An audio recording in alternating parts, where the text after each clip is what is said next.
Bonjour et bienvenue à cette première de questions d'actualité en 2026. Avant toute chose, j'aimerais vous souhaiter une bonne année à notre antenne et vous remercier de votre fidèle écoute au fil du temps et des années. Aujourd'hui à l'émission, on parle bien entendu de la situation au Venezuela, de la capture du président vénézuélien Nicolás Maduro et des conséquences géopolitiques de tout ceci en deuxième partie. Mais tout d'abord, qui dit nouvelle année, dit aussi mise à jour économique au Québec.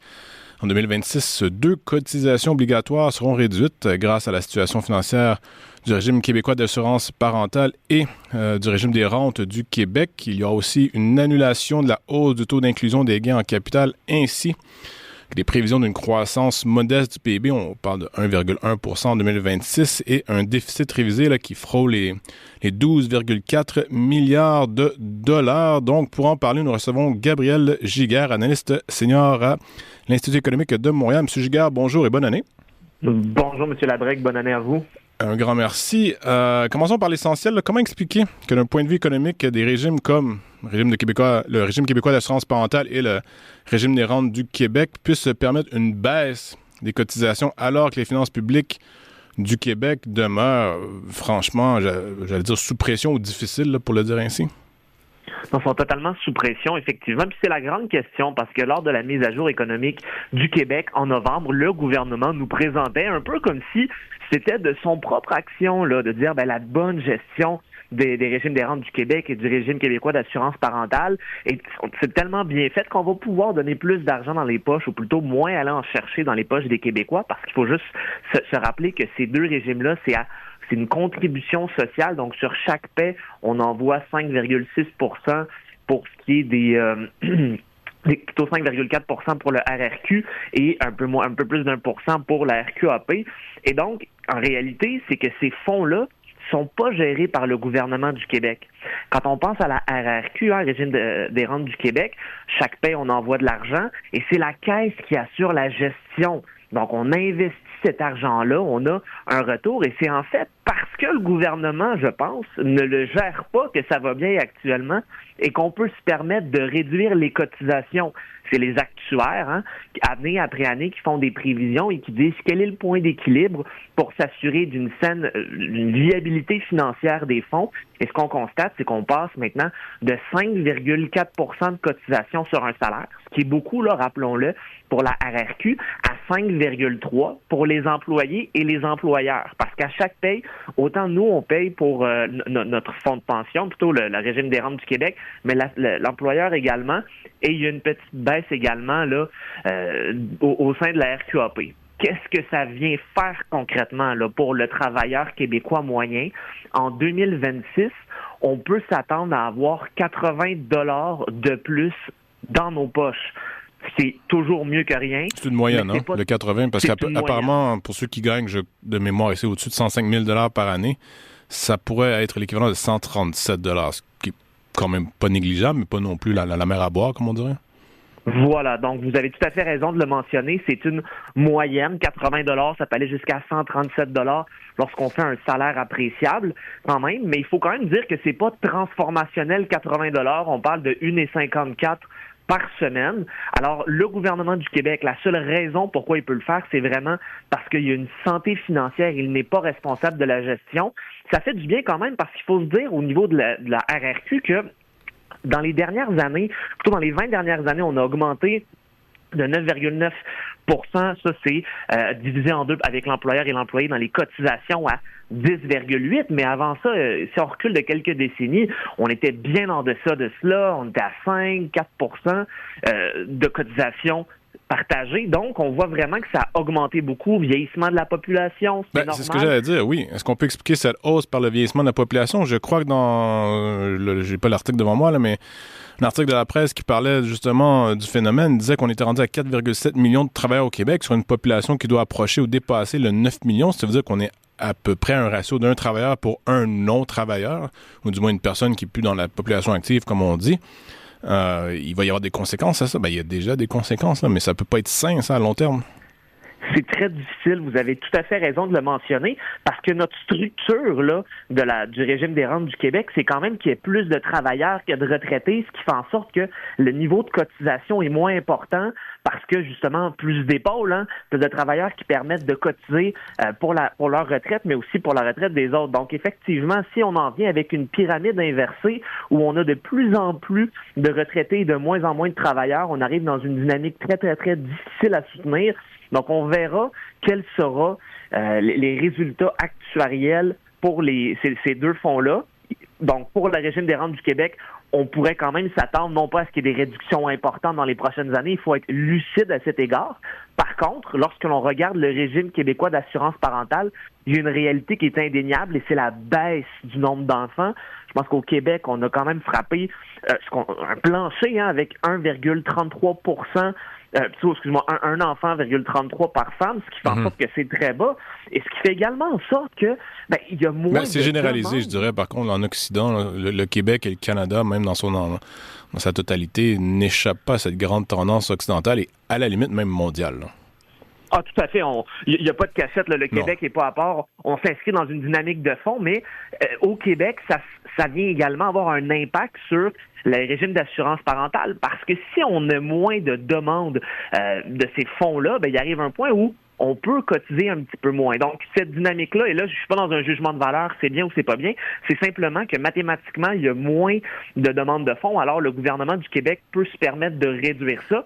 Encore une fois, est-ce qu'il y a eu un surplus? En fait, il y a toujours plus de prestations. Il y a toujours plus de cotisations que de prestations. Et là, avec la dynamique que l'on voit avec la baisse du taux de natalité, on se dit peut-être qu'on peut ajuster ça parce que sinon, on augmente le fonds de la RQAP, mais au final, si on l'utilise pas, je pense que les Québécois vont préférer utiliser leur argent pour eux-mêmes. Donc ça, c'est assez clair. Maintenant, il y a une deuxième question qui, je pense, est absolument importante. Sachant que c'est 80 $ par travailleur, parce que soyons clairs, là, le 105 000 $ et plus pour les 137 $, qui est loin d'être tout le monde qui le font au Québec. Dans ce contexte de 80 $, qu'est-ce que le gouvernement aurait pu faire pour qu'en janvier 2026 et pour l'ensemble de l'année 2026, les Québécois puissent plus respirer parce qu'on se sent parfois étouffé sur le plan financier? Je pense que l'un des éléments qui était clair, qui aurait pu ne pas alourdir le déficit, parce que vous avez très bien dit au départ qu'on est dans un déficit historique. Vous l'avez peut-être pas qualifié d'historique, mais ça reste que 12,4 milliards, en absolu. Évidemment, on ne prend pas en compte l'inflation ici, mais ça reste historique. Et donc, dans ce contexte-là, comment on fait pour réduire le coût de la vie sans augmenter les déficits du Québec? On aurait pu faire un transfert du fonds vert pour réduire la taxe sur l'essence de façon temporaire. Une année, et après ça, on regarde quelle structure on peut faire, ou plutôt quelle économie on peut faire pour l'annuler. J'ai une bonne nouvelle pour vous. Le prix de l'essence risque de baisser avec ce qui se passe au Venezuela si on augmente la production au Venezuela drastiquement, ce qui est possible dans les prochaines années. Donc, si le prix du pétrole pourrait baisser de lui-même. C'est intéressant, mais comme vous avez dit, dans les prochaines années, si moi je pense aujourd'hui, en 2026, c'est le genre de choses qui permettrait là pour une famille avec un VUS de sauver 260 $ en moyenne. C'est beaucoup plus que 80 $. Là. Donc, dans ce contexte-là, je pense que ça pourrait être intéressant quand même d'élargir l'approche gouvernementale à la fois pour réduire le coût de la vie, mais en même temps sans alourdir le déficit du Québec. Le gouvernement du Québec avait des leviers. Maintenant, on est à 2-3 mois de nouveau budget. Ça va vite entre la mise à jour économique et le budget du Québec.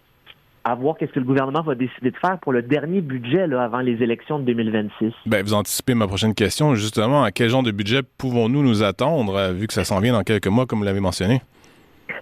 Alors, c'est un budget... C'est sûr que dans les... Budget en année électorale, il faut le rappeler, je pense. J'hésite entre est-ce que c'est un budget électoraliste ou un budget, entre guillemets, lucide?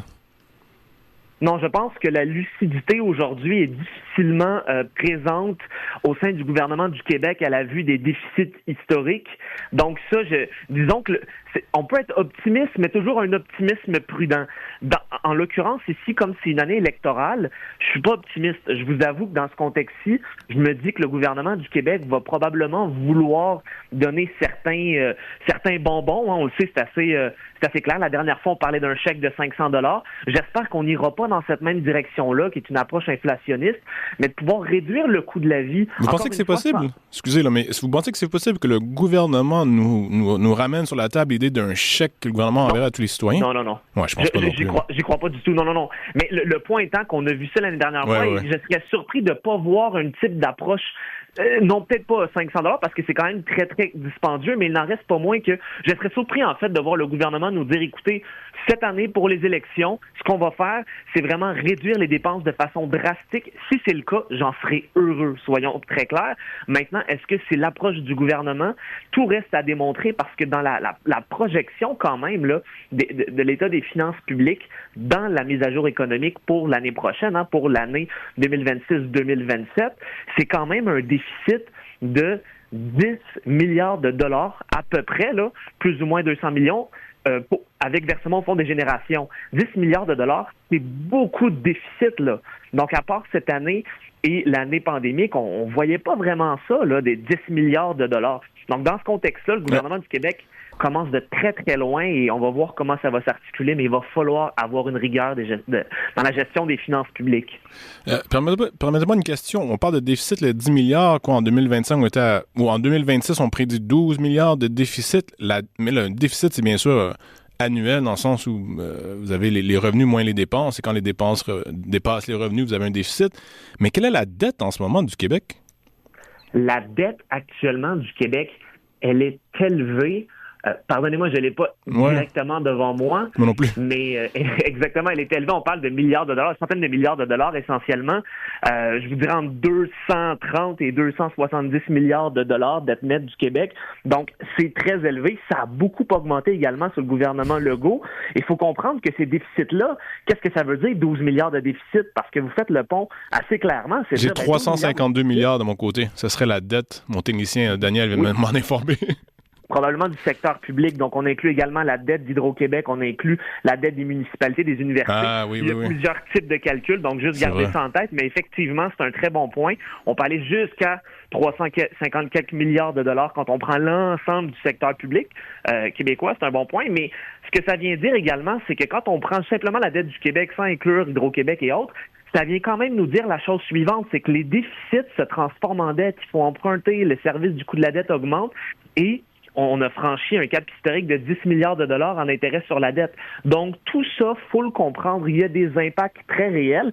Et dans le contexte d'une élection, je serais quand même assez surpris de voir une plateforme politique qui met sur la rigueur de la gestion des finances publiques, mais je l'espère de tout cœur, malheureusement. Je pense qu'on est mieux d'être lucide que d'être optimiste, mais aveuglé par ce que l'on souhaite. Je vais poser une autre question technique, là. Vous avez dit à peu près 10 milliards d'intérêts sur la dette, plus on parle de quoi? 12 milliards de déficit cette année. Ça veut dire que je fais un calcul assez de base, assez primaire, mais ça veut dire qu'en 2026, on aurait essentiellement un trou de 22 milliards de dollars. J'allais dire à combler, dans le sens que les intérêts, on est obligé de les payer. On ne peut pas ne pas payer les intérêts, là, bien sûr, sur la dette existante. Mais essentiellement, en bon québécois, on est short de 22 milliards. Ben, en bon québécois, en fait, le problème, c'est que la dette, justement, plutôt le déficit de 12 milliards de dollars, si on enlevait les intérêts sur la dette, il serait simplement de 2 milliards essentiellement. Ah, OK, ça en fait partie, excusez, oui. Exactement. D'accord. Donc, on voit quand même que l'intérêt sur la dette, puis je pense quand même que c'est important ce que vous dites, parce que l'intérêt sur la dette pèse beaucoup sur les finances publiques, dans les dépenses. Là. Quand on parle de 10 milliards, c'est de l'argent on peut rien faire avec ça. On peut pas le mettre en éducation, en santé. En fait, on paye pour les largesses d'hier. Et ce qu'on va faire également avec les jeunes générations, parce qu'on voit là comment la boule de neige de la dette augmente année après année avec le gouvernement actuel, même dans les projections, là. On entend le ministre nous expliquer qu'il y a un retour à l'équilibre budgétaire en 2029-2030, mais pour le moment, c'est une vue de l'esprit, parce qu'il nous manque 2,5 milliards à résorber, et ça, c'est si on respecte le cadre financier. Et on s'entend que c'est pas toujours respecter les cadres financiers des gouvernements, notamment du gouvernement du Québec. Donc, c'est de dire que les largesses d'aujourd'hui, les déficits qui sont accumulés aujourd'hui, on va leur filer, évidemment, aux prochaines générations, aux jeunes d'aujourd'hui et aux jeunes qui sont pas encore nés.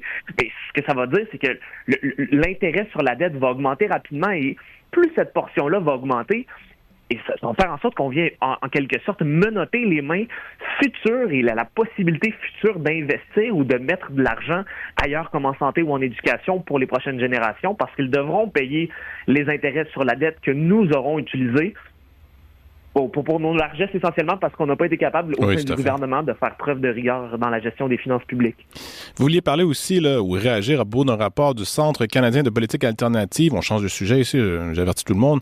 Et le rapport en question du Centre canadien de politique alternative affirme que les PDG, ça c'est une moyenne, je crois, là, gagneraient jusqu'à 248 fois, non, c'est un maximum, excusez, gagneraient jusqu'à 248 fois le salaire moyen d'un travailleur au Canada en 2026.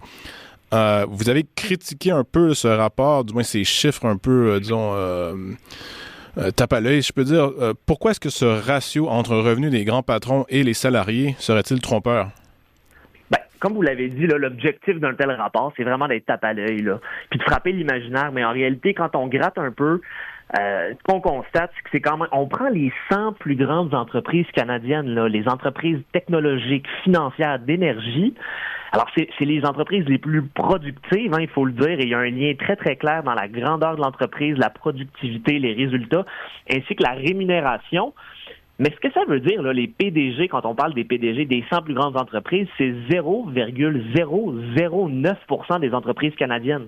Autrement dit, il n'y en a pas de PDG là, comme ça. Il y en a. C'est une goutte dans l'océan des entreprises canadiennes.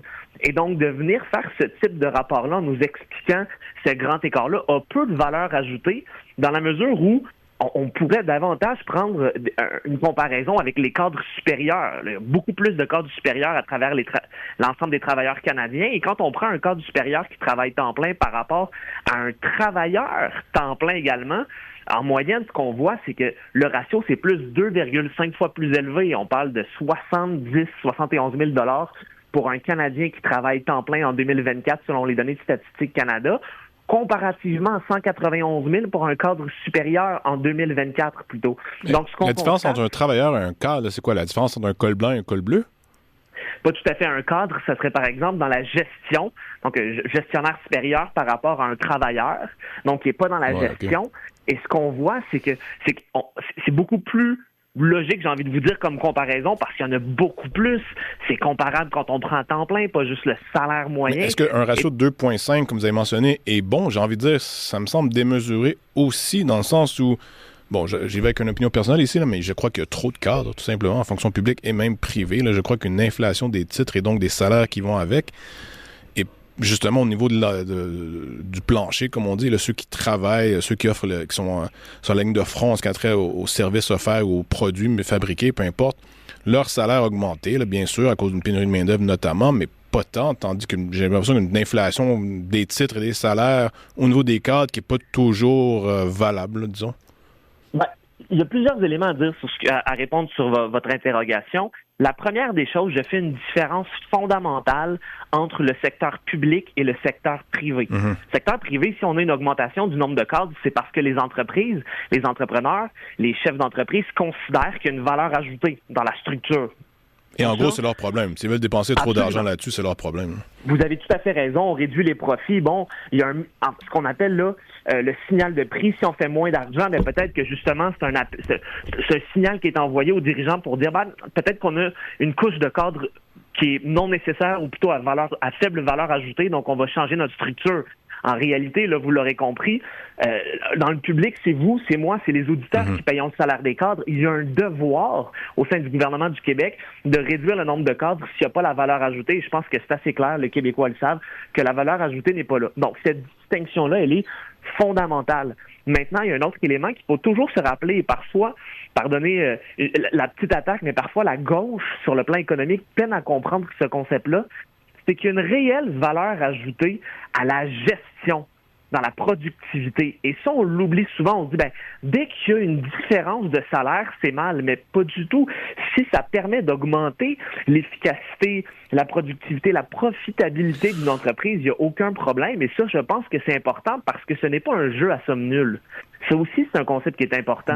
Si vous faites plus d'argent, Ben, votre employé peut en faire également plus. Et c'est pas parce que votre niveau de vie augmente rapidement que le niveau de vie des autres n'augmente pas également. Et ça, je pense que c'est fondamental à comprendre. Ouais, la richesse d'une personne n'est pas nécessairement la pauvreté d'une autre personne, là, ça c'est vrai, mais je prendrai un argument de gauche ici, je veux dire, et j'y adhère quand même partiellement, c'est que l'écart entre guillemets, les riches et les pauvres, au courant des 20, 30, peut-être même des 50 dernières années, a augmenté drastiquement, ce que plusieurs blâment sur la financiarisation extrême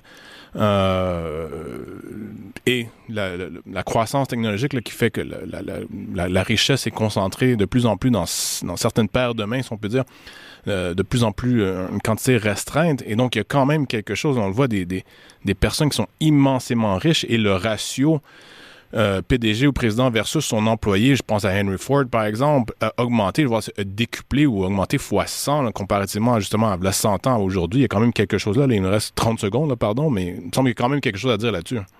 Ben, très rapidement, je pense qu'il faut toujours se rappeler que la mobilité sociale, à tout le moins selon moi, est une meilleure mesure de se dire est-ce que c'est possible d'augmenter sa qualité de vie.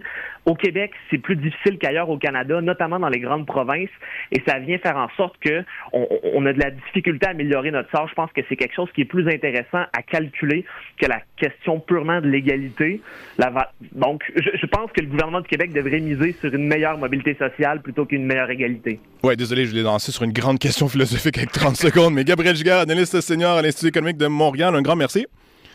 Toujours un plaisir. Après la pause, on analyse les répercussions de l'opération américaine au Venezuela.